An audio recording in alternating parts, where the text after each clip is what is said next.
O setor privado brasileiro recebe com preocupação as medidas anunciadas pelo governo federal de aumento de alíquotas do IOF. Sobre este assunto e também toda a repercussão, vamos conversar agora ao vivo com o economista-chefe da Confederação Nacional do Comércio de Bens, Serviços e Turismo, Felipe Tavares. Felipe, muito bom dia para você. Obrigada pela gentileza de aceitar conversar conosco.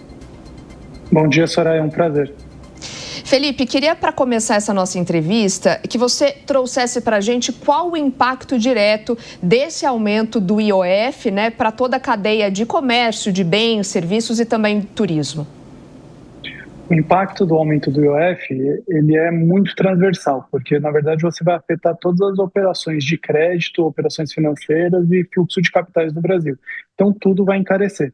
Então, seguros vão encarecer, financiamentos bancários, E aí tem um dos pontos ali do decreto, é você instituir a cobrança de IOF, um IOF com alíquota muito elevada, sobre o risco sacado, que é uma modalidade de financiamento do giro da operação, principalmente do abastecimento do estoque do varejo brasileiro, de curtíssimo prazo, que vai ter um peso muito significativo sobre o custo de capital dessa empresa. Então, você pode diminuir a oferta de limites de crédito dos fabricantes para os varejistas. Então, isso pode afetar muito a capacidade de geração de negócios no varejo brasileiro.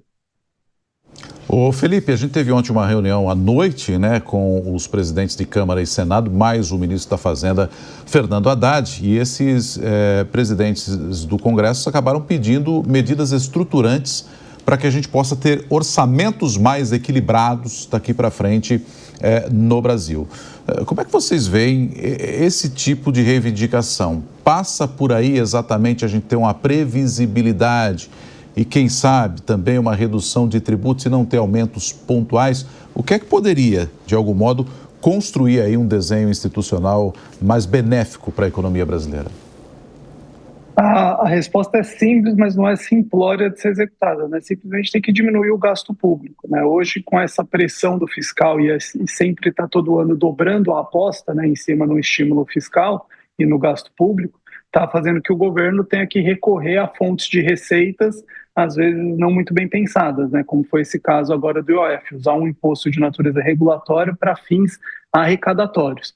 Então, se o governo não fizer o dever de casa de diminuir o gasto público, a gente nunca vai conseguir equilibrar essa dinâmica fiscal brasileira, especialmente porque a gente não consegue, a gente não tem mais muito espaço de margem de manobra para ficar aumentando impostos na atividade produtiva. O Brasil já tem uma carga tributária elevada, a gente já não tem um ambiente de negócios muito saudável, e toda essa dinâmica do IOF já acrescentou um tempero não só de custo, mas também de insegurança jurídica. A quantidade de vezes que as regras mudam no país, ela é muito significativa, E aí entra uma medida que não foi muito bem pensada, um erro tático, como algumas pessoas falaram, aí depois você precisa retirar parte da medida automaticamente pelo próprio Ministério, e aí vem discussão de projeto de decreto legislativo.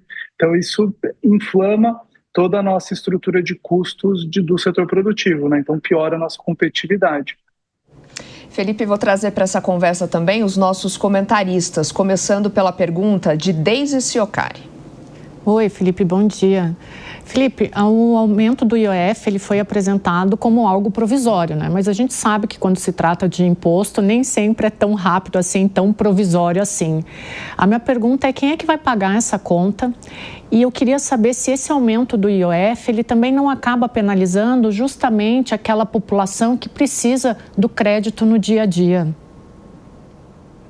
Bom dia, Deise, obrigado pela pergunta. Quem paga contas no fim do dia sempre é o consumidor, E quem paga com mais pesar essa conta é o consumidor com menor poder aquisitivo, Então, os mais pobres, porque não tem muita mecanismo de fuga, de buscar outras alternativas, O IOF ele vai pesar toda a estrutura de custo de capital do setor produtivo, e isso vai ser repassado para a ponta. O problema é que em alguns negócios não tem capacidade de repassar para a ponta, então aquele negócio pode até fechar a porta, pode ter ali uma perda de competitividade muito grande, e outros negócios a conta fica mais cara. E para a pessoa física também aumenta o custo, né? Qualquer pessoa que precise de crédito, que precise de qualquer instrumento financeiro, vai ter que carregar esse custo para dentro de si. Nas micro, pequenas empresas, né, e no varejo, isso é característico muito do comércio brasileiro, né? Lembrando que 98% quase das empresas de comércio são micro e pequenas empresas, ela tem essa modalidade aí que a gente vem falando do risco sacado, que é uma modalidade de financiar o fluxo de estoque num curto prazo, em curto prazo, 30, 60, no máximo ali 90 dias, né, esse giro com os fornecedores. Quando você coloca um imposto sobre isso, você está colocando um imposto sobre operações de fluxo operacional de curtíssimo prazo. Então isso pesa muito no preço final, isso pesa muito no custo ali de girar aquele negócio, isso ameaça empregos.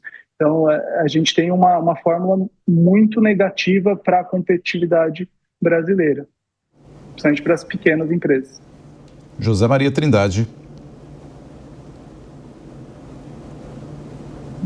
A gente está com um probleminha no áudio?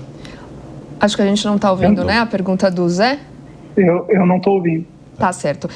Felipe, aproveitando mais uma pergunta aqui para essa nossa entrevista, no começo da sua fala você disse sobre o impacto direto de fato para as empresas. Agora, o consumidor final também deve sentir esses efeitos? Porque eu sempre tento relembrar que assim, quando uma medida é ruim, né, para a economia, para as empresas ou para as pessoas, não existe medida que afete negativamente só as empresas e blinde o consumidor. Quem paga sempre é o consumidor. A empresa ela repassa isso para frente porque é um custo exógeno. Então, todo esse aumento de custo de financiar negócios no Brasil vai ser sentido no bolso do consumidor. E quem vai sentir com mais pesar é o consumidor de menor renda. Como sempre, todas as medidas de aumento de impostos, elas têm um peso social muito amargo. Conversamos com o economista-chefe da Confederação Nacional do Comércio de Bens, Serviços e Turismo, Felipe Tavares, a quem eu agradeço mais uma vez pela participação. Bom dia para você. Muito obrigado, Soraya. Um bom dia a todos. Obrigada.